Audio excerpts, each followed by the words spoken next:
একদিকে এই মুহূর্তে বঙ্গ সফরে অমিত শাহ রয়েছেন, আর এরই মধ্যে জামাই ষষ্ঠীতে গেলেন দিলীপ ঘোষ। অমিত শাহের কোনো কর্মসূচিতেই নেই বিজেপির প্রাক্তন রাজ্য সভাপতি। শাহের সফরের দিন স্ত্রীকে নিয়ে শ্বশুর বাড়িতে দিলীপ ঘোষ। উনি তো কোনো কমিটিতে নেই, এমনই প্রতিক্রিয়া দিয়েছেন দিলীপ ঘোষের স্ত্রী রিঙ্কু মজুমদার। উনি তো প্রোটোকলের মধ্যে নেই এখন, তো উনি কেন এক্সপেক্ট করবেন? কমিটিতে নেই না তো। আমি পাইনি দিদি শুরুটা পাইনি। কি হলো একটু বলুন। দিলীপ তো এমপি ছিলেন, শীর্ষ নেতৃত্ব বলা চলে, তো সেক্ষেত্রে নেতাজির করে ডাক না পাওয়াটা কেমন দেখছেন আপনি? কিছু বলেন, আমি কি বলবো বলুন তো। ঠিক আছে, এটা সাংগঠনিক যারা আছেন তারা বলতে পারবে। কর্মীদের বৈঠক আছে, একটা স্তর নিশ্চিত থাকে। আমি জানি না কাদের ডাকা হয়েছে, কতজনকে ডাকা হচ্ছে।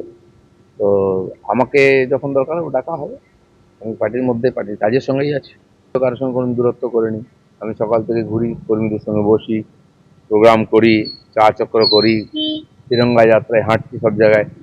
তো ওনাদের যে কাজ আমার জন্য যোগ্য মনে করবো সেটা তো।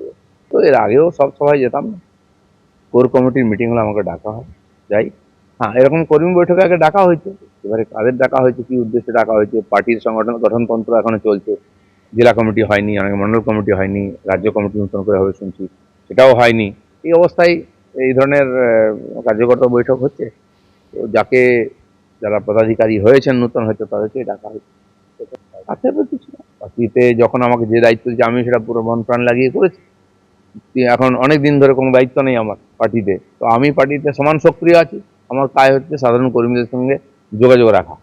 যারা আমাকে দেখে পার্টিতে এসেছেন হাজার হাজার লোক, আমি সম্ভবত কোনো রকম ফর্মালিটি ছাড়াই তাদের সঙ্গে গিয়ে দেখা করি। পাক গুপ্তচর চক্রে কি কলকাতার যোগ রয়েছে, সেই আশঙ্কায় গতকাল কলকাতার বিভিন্ন জায়গায় এনআইএর তরফ থেকে তল্লাশি অভিযান চালানো হয়। আর সেই তল্লাশিতে বিস্ফোরক তথ্য মিলেছে। শহরে প্রচুর সন্দেহজনক ট্রানজ্যাকশনের হদিশ মিলেছে। 2024 থেকে দফায় দফায় এসেছে টাকা। 2025 জানুয়ারিতে অ্যাকাউন্টে আসে 22,000 টাকা বলে সূত্রের খবর। 2024 নভেম্বর ডিসেম্বরও 13,500 টাকা ও 15,000 টাকা এসেছে বলে সূত্রের খবর। সূত্র মারফত আরও জানা যাচ্ছে সেই টাকা ঘুরপথে অন্যদের অ্যাকাউন্টে পাঠানো হয়েছে। গুপ্তচর বৃত্তির জন্য পাঠানো হয়েছে টাকা বলে এনআইএর আধিকারিকরা, গোয়েন্দারা মনে করছেন। বিভিন্ন লোকের অ্যাকাউন্ট ব্যবহার করে এই সমস্ত টাকা পাঠানো হয়েছে বলে সূত্রে খবর।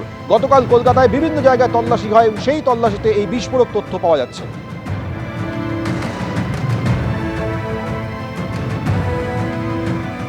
পাক গুপ্তচর চক্রে কলকাতার যোগ থাকতে পারে, এই আশঙ্কায় গতকাল কলকাতার বিভিন্ন জায়গায় আলিপুর, পার্ক সার্কাস, তপসিয়া সহ বিভিন্ন জায়গায় এনআইএর তরফে তল্লাশি চালানো হয়। সেই তল্লাশিতে বিস্ফোরক তথ্য মিলেছে। প্রচুর সন্দেহজনক ট্রানজ্যাকশনের হদিশ পেয়েছে এনআইএ।